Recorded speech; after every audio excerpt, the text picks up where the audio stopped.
Everyone, आज के इस वीडियो में हम देखेंगे भारत की सीमा निर्धारण को कि कौन कौन सी सीमाएं हैं, कैसे कैसे उनका निर्धारण किया गया है, कैसे कैसे उनका वर्गीकरण किया गया है। पिछली वीडियो में हमने देखा था कि इसका अक्षांशीय विस्तार क्या है, देशांतरीय विस्तार क्या है, उनकी टोटल लंबाई कितनी है, कौन कौन से उनके उत्तरतम बिंदु पूर्वतम बिंदु है, वो सब हमने पिछले वीडियो में डिस्कस कर लिया था। अब हम देखते हैं कि भारत की टोटल कितनी सीमाएं हैं, हमने उसको किस किस सीमाओं में डिवाइड किया है। तो सबसे पहले हमने देखा कि भारत को की स्थलीय सीमा में उसे डिवाइड किया, फिर तटीय सीमा में डिवाइड किया और फिर तटीय सीमा और द्वीपीय सीमा में डिवाइड किया। कहने का मतलब है कि हमारे भारत में कुछ द्वीप भी हैं और उन द्वीपीय सीमाओं को अगर तटीय सीमा में मिला दिया जाए तो उसकी लंबाई कितनी हो जाती है। तो स्थलीय सीमा कौन सी होती है? जो केवल स्थल से लगती है, जो केवल स्थल से लगती है वो हमारी क्या होती है? स्थलीय सीमा कहलाती है। और इसकी जो लंबाई है वो कितनी है? 15,200 किलोमीटर। अब स्थलीय सीमा में हमारे गुजरात से लेकर के और वहाँ पर अरुणाचल प्रदेश, नागालैंड, मणिपुर, मिजोरम, ये सभी किस में आ जाती हैं? अपने स्थलीय सीमा में आ जाती है। तो इसकी लंबाई कितनी है? 15,200 किलोमीटर। तटीय सीमा की अगर बात करें तो तटीय सीमा जो केवल तट से लगती है और इसकी लंबाई कितनी है? 6100 किलोमीटर। तटीय सीमा जो मैंने आपको मैप में बताया था कि तटीय सीमा हमारे कितने, तटीय सीमा से लगने वाले कितने राज्य हैं? 9 राज्य हैं। गुजरात, महाराष्ट्र, कर्नाटक, केरल, गोवा, फिर यहाँ पश्चिम बंगाल, उड़ीसा, आंध्र प्रदेश और तमिलनाडु, ये क्या है? हमारे तटीय राज्य है और ये तटीय सीमा है। तो इससे लगने वाली जो सीमा है वो कितनी, उसकी लंबाई है 6100 किलोमीटर। फिर तटीय सीमा और द्वीपीय सीमा को मिला दिया। द्वीप में कौन कौन से आ गए? हमारे लक्षद्वीप, मालदीव, अंडमान निकोबार द्वीप समूह, ये सभी द्वीपों को अगर तटीय सीमा में मिला दें तो टोटल लंबाई कितनी हो जाएगी? 7516.6 किलोमीटर। तो ये हमारी सीमाओं का निर्धारण किया गया है हमने इस तरीके से। तो अगर क्वेश्चन अलग अलग पूछे कि स्थलीय सीमा की लंबाई कितनी है तो 15,200 किलोमीटर, तटीय सीमा की लंबाई 6100 किलोमीटर, अगर द्वीपीय समूह को तटीय सीमा में मिला दे तो लंबाई कितनी है? 7516.6 किलोमीटर। लेकिन अगर क्वेश्चन पूछ लिया जाए कि हमारे भारत की टोटल सीमा कितनी है तो क्वेश्चन हो जाएगा 15,200 प्लस 7516.6, इनको ऐड कर देंगे तो 22,716 किलोमीटर, 22,716.6 किलोमीटर ये हमारी टोटल सीमा हो जाएगी। अब बात करते हैं भारत के स्थलीय पड़ोसी देश कौन कौन से हैं। हमने पड़ोसी देशों के बारे में डिस्कस किया था। स्थलीय पड़ोसी देश कौन कौन से जो केवल स्थलीय सीमा से हमारे भारत से टच हो रहे हैं? तो अफगानिस्तान, चीन, नेपाल और भूटान, ये 4 देश ऐसे हैं जो हमारे भारत की स्थलीय सीमा से टच हो रहे हैं। दूसरा, भारत के स्थलीय और जलीय पड़ोसी देश कौन से हैं जो स्थल से भी टच हो रहे हैं और जलीय सीमा भी बनाते हैं? तो वो हमारे भारत के देश कौन कौन से हैं? बांग्लादेश, पाकिस्तान और म्यांमार। बांग्लादेश जो है वो ऊपर से बांग्लादेश जो है वो भी समुद्र की से घिरा हुआ है, बंगाल की खाड़ी से घिरा हुआ है, तो जलीय सीमा भी हमारे साथ बनाता है और स्थलीय सीमा भी बनाता है। पाकिस्तान और म्यांमार, ये तीनों कौन से हैं जो स्थलीय सीमा भी बनाते हैं और जलीय सीमा भी बनाते हैं। फिर भारत के जलीय पड़ोसी देश की अगर बात करते हैं हम तो श्रीलंका और मालदीव, ये 2 देश ऐसे हैं जो हमारे साथ जलीय सीमा बनाते हैं।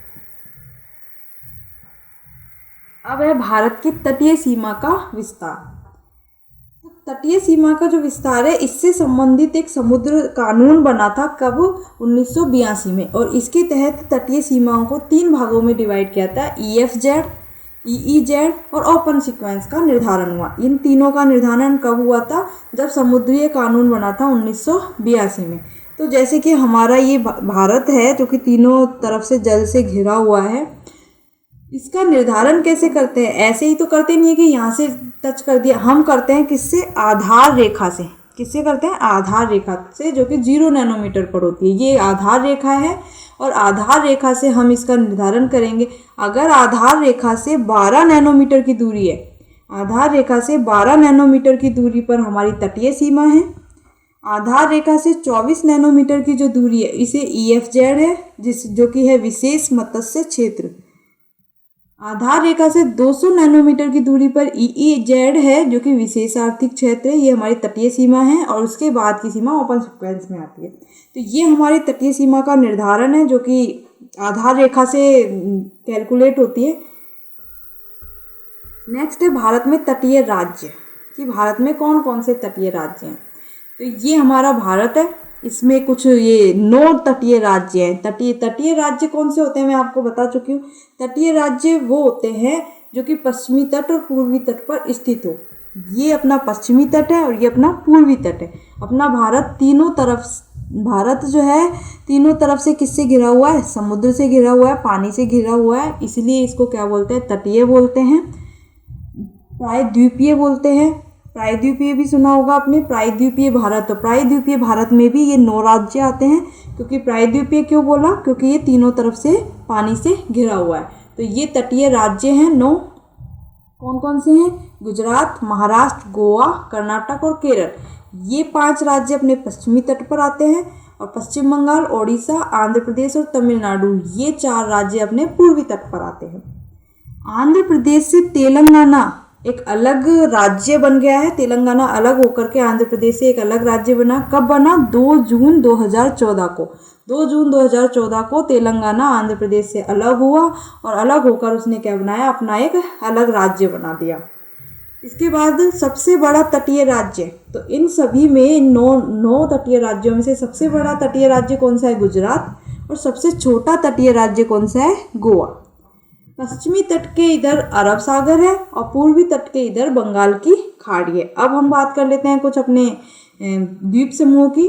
तो लक्षद्वीप, मिनिकॉय और मालदीव, इधर से अंडमान और निकोबार, ये हमारे क्या है? द्वीप समूह हैं। अब बात करते हैं हम चैनल ऑफ इंडिया, कि इंडिया में कुछ चैनल्स निर्धारित किए गए हैं। वो चैनल कैसे कैसे हैं? तो सबसे पहले हम बात करते हैं ग्रेट चैनल की। और ग्रेट चैनल कहाँ बनता है? निकोबार और सुमात्रा, इंडोनेशिया। इंडोनेशिया का एक देश है सुमात्रा और अपने भारत का है निकोबार द्वीप समूह। निकोबार को सुमात्रा से अलग करता है ग्रेट चैनल, या बोल दो कि अपने भारत को इंडोनेशिया से अलग करता है कौन सा चैनल? Great channel. फिर अंडमान को निकोबार से कौन सा चैनल अलग करता है? 10 डिग्री चैनल। म्यांमार को अंडमान से कौन सा चैनल अलग करता है? ये कोको चैनल। तो ये चैनल्स हमको याद रखने हैं कि कौन सा चैनल किससे अलग होता है। कोको चैनल जो है म्यांमार को अलग करता है अंडमान से। 10 डिग्री चैनल अंडमान को अलग करता है निकोबार से। ग्रेट चैनल भारत को इंडोनेशिया से बोल दो, या निकोबार को सुमात्रा से अलग करता है। फिर आता है अपना 8 डिग्री चैनल, जो कि मिनिकॉय को मालदीव से अलग करता है। और 9 डिग्री चैनल जो कि लक्षद्वीप को मिनिकॉय से अलग करता है। तो ये 5 चैनल हैं हमारे इंडिया के, जो कि किसी न किसी को एक दूसरे से अलग करते हैं। तो ये भी हमें याद रखने हैं कि ग्रेट चैनल निकोबार को सुमात्रा से, 8 डिग्री चैनल मिनिकॉय को मालदीव से, 9 डिग्री चैनल मिनिकॉय को लक्षद्वीप से अलग करता है, 10 डिग्री चैनल अंडमान को निकोबार से अलग करता है, कोको चैनल म्यांमार को अंडमान से अलग करता है। तो ये भी क्वेश्चंस कभी कभी पूछ लिए जाते हैं। फिर आता है भारत की खाड़ियाँ।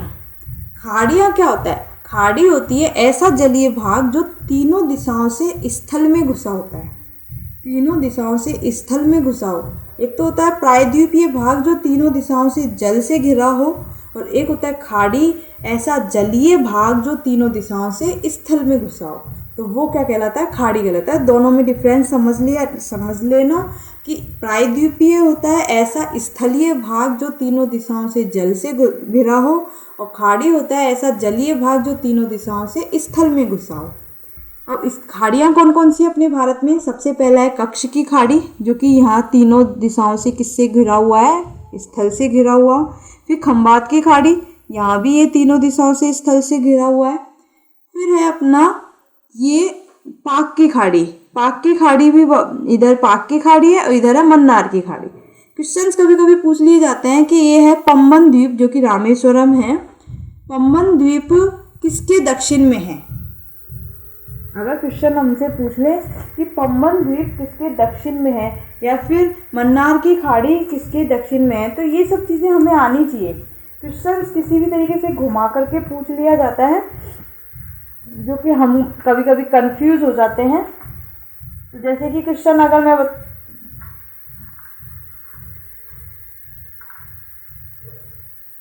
जैसे क्वेश्चन पूछ लिया कि रामेश्वरम द्वीप कहाँ है, तो रामेश्वरम द्वीप अपने आदम ब्रिज के ऊपर है। ये आदम ब्रिज है, इस आदम ब्रिज के ऊपर क्या है, रामेश्वरम द्वीप है।